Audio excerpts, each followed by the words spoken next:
হঠাৎ করে? আরে বাবা, তুমি যে পাঞ্জাবিটা কিনলে ওটা তো আর নেওয়াই হলো না, তাই নিতে এলাম।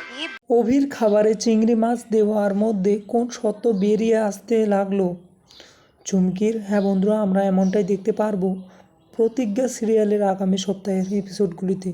তো বন্ধুরা, গল্পের শুরুতে আমরা এমনটাই দেখতে চলেছি। তার আগে ভিডিওটিতে লাইক দিয়ে পুরো ভিডিওটি দেখতে থাকো।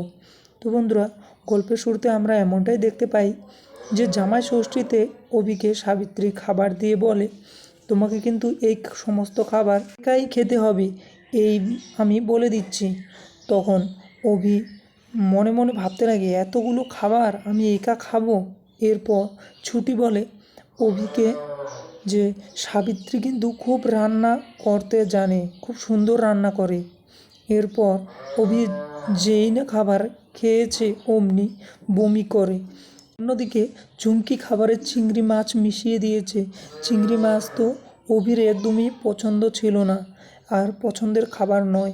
এরপর ছুটি বলে, কী হলো, কি হচ্ছে আপনার, ঠিক আছেন তো আপনি? আড়লে দাঁড়িয়ে চুমকি খুব হাসাহাসি করতে লাগে আর খুব মজা পায়। মনে মনে বলতে লাগে যে জামাই ষষ্ঠীতে আমার প্ল্যানটা সাকসেসফুল হয়েছে।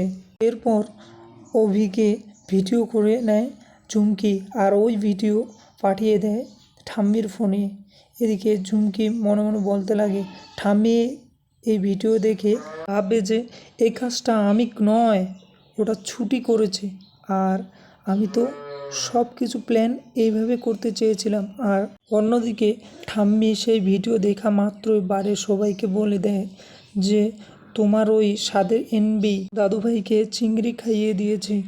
এই কথা শোনা মাত্রই বাড়ির সবাই চমকে ওঠে। এদিকে চুমকি বাইরে আসে আর বিড় করে বলে যে ছুটি, এবার তোমার ওই চিংড়ি মাছের মতো ট্রিং বিরিং করা বেরিয়ে যাবে। তো বন্ধুরা, তোমরা কোনটা চাও সেটা কমেন্ট করে জানিয়ে দেবে, ছুটি নাকি চুমকি ঠাম্মির কাছে ভালো হবে, প্লিজ কমেন্ট করে জানিয়ে। তো ধন্যবাদ বন্ধুরা, সবাই ভালো থাকবেন এবং সুস্থ থাকবেন। দেখা হচ্ছে আরেকটা অন্য কোনো এপিসোডে। তো টাটা।